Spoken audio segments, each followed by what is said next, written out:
mulina lya minisita wa energy okuba nga nkola ekyafaayo okuba nti nta ku switch ey'amasanyalaze gaife wano ebusede kasozi ettaka ibolu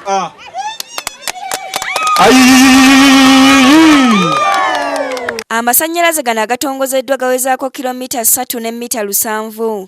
Amasanyalaze gano gawemmeesa obukadde bwa siringi za Uganda 305 nga gasasuliddwa gavumenti ng'eyita mu kitongole ekivunaanyizibwa kusaasaanya amasanyalaze mu byalo. Kyokka mu kugulawo pulojekiti eno ku ssomero lya Kasozi Primary School mu gombola y'e Busende mu disitulikiti y'e Jinja, minisita w'eby'ettaka n'amayumba era nga ye mubaka w'ekitundu ekyo mu Paalamenti Daudi Migereko asanze obuzibu okubamatiza ku nkulaakulana etuukiddwako era ng'obwedda bamuŋoola, ekimuwaliriza okubasaba okubeera n'empisa ng'abantu abakulu boogera.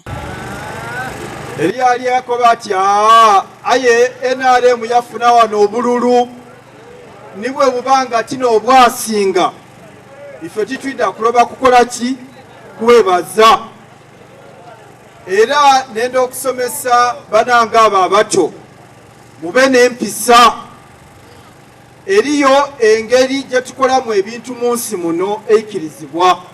Kino kivudde kukubagana mpawa kwani abadde mabega w'okuleeta pulojekiti eno ey'amasanyalaze. Inginiya Joan Mutibwa akulembeddemu enteekateeka eno asabye abatuuze okussa waya mu mayumba gaabwe olwo basobole okuganyulwa mu nteekateeka eno. Omu ku baawo mu mutwe mu kuleeta amasanyalaze, Sarah Kulata, yeetondedde abatuuze olw'ebintu byabwe ebyafiirizibwa mu pulojekiti eno ng'ereetebwa omuli ebirime, emiti n'ebirala bingi. Babatuuze abakulembeddwamu omukulu w'essomero lya Kasozi Primary School Nathan Wagabaza basanyukidde pulojekiti eno era ne bategeeza nti yakubayambako okulima kasooli olw'obuwunga obujja okuvaamu n'okusala embaawo bye baludde nga bayaayaanira.